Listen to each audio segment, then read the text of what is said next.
बड़ी interesting term है depreciation. Depreciation का मतलब क्या होता है? डेप्रिसिएशन का मतलब होता है फॉल और decline in the value of an asset due to wear and tear, usage, passage of time. Depreciation, fall or decline in the value of an asset due to wear and tear, usage, passage of time. Anand, last class में आपने एक question पूछा था, अब उस चीज पे आपको और क्लैरिटी आएगी। आपने शायद पूछा था कि मशीनरी को हम एसेट मान रहे हैं तो उसकी कॉस्टिंग कैसे होगी, कि अगर वो हम उसको बैलेंस शीट में एसेट्स में ले गए। मैं पहले एग्जांपल क्रिएट करता हूँ। आपने मोटर कार खरीदी, बिजनेस के लिए मोटर कार खरीदी, कैपिटल एक्सपेंडिचर या revenue expenditure? Capital expenditure. Capital. Good, capital expenditure, because acquisition of asset हुआ है, क्रिएशन ऑफ एसेट हुआ है, आपको लॉन्ग टर्म बेनिफिट मिलेगा। वो एक पर्टिकुलर ईयर का एक्सपेंस नहीं है, वो लॉन्ग टर्म बेनिफिट देगा, तो वो एसेट हो गया। बट लेट अस अज्यूम उसकी एस्टिमेटेड लाइफ थी 10 इयर्स, तो कह रहे वो रेवेन्यू नहीं कैपिटल एक्सपेंडिचर है। कह रहे ठीक है 10 इयर्स चलेगी, बट हर साल कुछ ना कुछ बेनिफिट तो देगी, यस और नो? Yes sir. तो हर साल वो थोड़ी थोड़ी वैल्यू उसकी डेप्रिशिएट होती जाएगी। अगर Yes, आपने sir. 10 लाख की खरीदी Yes, है तो 10 साल के बाद तो वो 10 लाख की नहीं होगी। No sir. Yes sir. हर साल वो थोड़ा थोड़ा डेप्रिशिएट करेगी, हर साल वो थोड़ा थोड़ा डेप्रिशिएट करेगी। तो डेप्रिसिएशन के साथ मैं आपको थोड़ा सा आइडिया दूंगा ट्रीटमेंट ऑफ फिक्स्ड एसेट्स का। तो fixed assets non current assets, land, building, plant, machinery, motor vehicles, furniture. ध्यान से देखना। अब एग्जाम्पल से समझेंगे हम। How will you treat a machinery,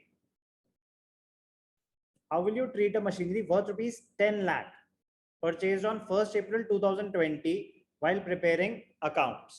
अब ध्यान से देखना, अगर आपने मशीनरी खरीदी तो रिधिमा वो कैपिटल एक्सपेंडिचर है या रेवेन्यू एक्सपेंडिचर? तो capital expenditure. Very good, capital expenditure है तो मैं उसको एसेट मानूंगा या उस पीरियड का revenue expenditure? So can you repeat? Capital expenditure है तो मैं उसको, उसकी प्रेजेंटेशन क्या होती है? Capital expenditure leads to creation of assets. Yes sir. और फिर एसेट्स को कहां शो करते हैं, इनकम स्टेटमेंट या balance sheet? Sir balance sheet. Very good. तो जो हमने मशीन खरीदी, it will be shown on the asset side of the balance sheet, yes और नो? Yes sir. तो asset side of the balance sheet पे दिखाने का मतलब वो इस पीरियड का एक्सपेंस नहीं है, वो एसेट है, रेवेन्यू एक्सपेंडिचर नहीं है। Yes sir. कह रहे लेकिन इस साल भी कुछ ना कुछ बेनिफिट तो आपने उससे डिराइव किया होगा। Yes sir. और अगर उसकी एस्टिमेटेड लाइफ 10 इयर्स है, जैसे एग्जांपल बता रहा है, तो हर साल वो थोड़ा थोड़ा एग्जॉस्ट होता जाएगा, थोड़ा थोड़ा डेप्रिशिएट होता जाएगा। Yes sir. तो हमें एसेट्स की अकाउंटिंग कैसे करनी चाहिए? कह रहा है ओके, मान लिया नॉन करेंट एसेट है, फिक्स्ड एसेट है, लॉन्ग टर्म बेनिफिट देगा, कैपिटल एक्सपेंडिचर है, लेकिन हर साल थोड़ा थोड़ा तो वो डेप्रिशिएट करता जाएगा। तो आप Yes. उस पीरियड का कुछ एक्सपेंस तो मानेंगे, तो उसकी ट्रीटमेंट क्या होती है? एसेट साइड पे हम दिखाते हैं मशीनरी। मशीनरी कितने की हमने ली थी? 10 लाख की। अगर उसकी लाइफ 10 इयर्स है तो हर साल कितना डेप्रिशिएट करेगी? 1/10। Yes sir. ये बात समझ आई आप सबको कि अगर किसी चीज की लाइफ 10 इयर्स है तो हर साल वो 1/10 डेप्रिशिएट करती रहेगी। अजम्पशन है कि एक फिक्स्ड रेट पे डेप्रिशिएट हो रही है। तो अगर 10 इयर्स की लाइफ है तो 1/10 डेप्रिसिएशन कितनी होगी? 1 लाख। यस और no? Yes sir. Yes sir. तो हम उसको बुक्स में दिखाते कैसे हैं कि at the end of the year अगर आपने उस साल 10 लाख की मशीन खरीदी थी, 1/10 वो डेप्रिशिएट हो गई, तो eight the end of the year balance sheet में उसकी क्या वैल्यू आ रही होगी? 9 लाख। यस और no? Yes sir.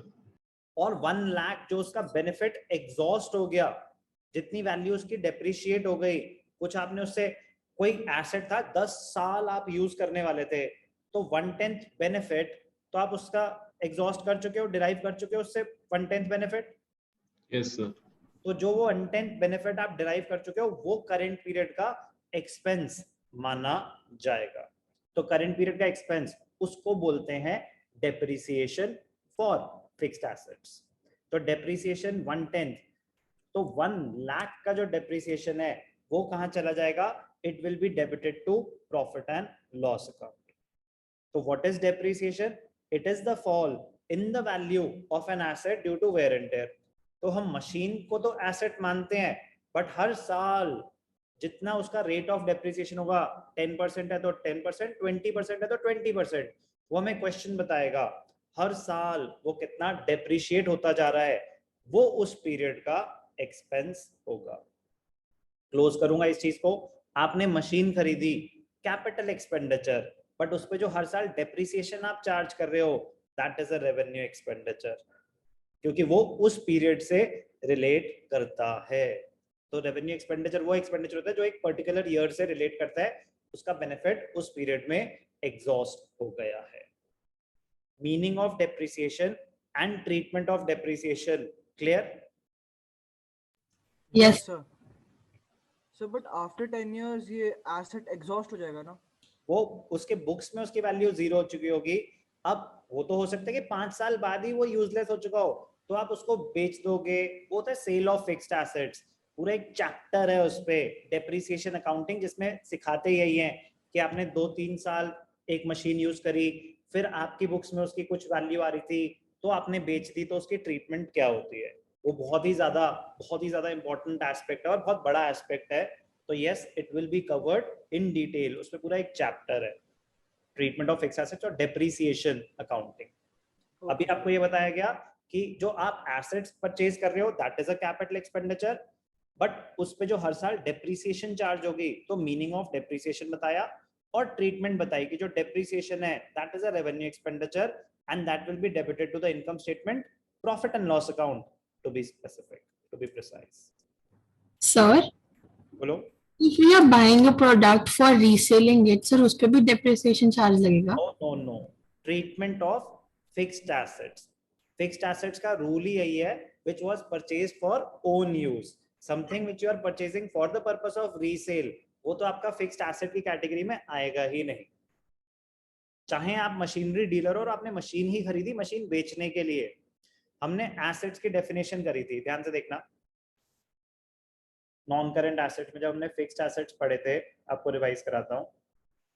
Non current assets are those assets which are held by an entity or an enterprise not with the intention or the purpose to resell. तो good question, but recall कर पाए? Yes, sir. तो fixed assets की category में आती ही वो चीजें हैं जो पहली बात आपको लॉन्ग टर्म बेनिफिट देंगी and you purchase them for business use, not for the purpose of resale. ध्यान से देखिए।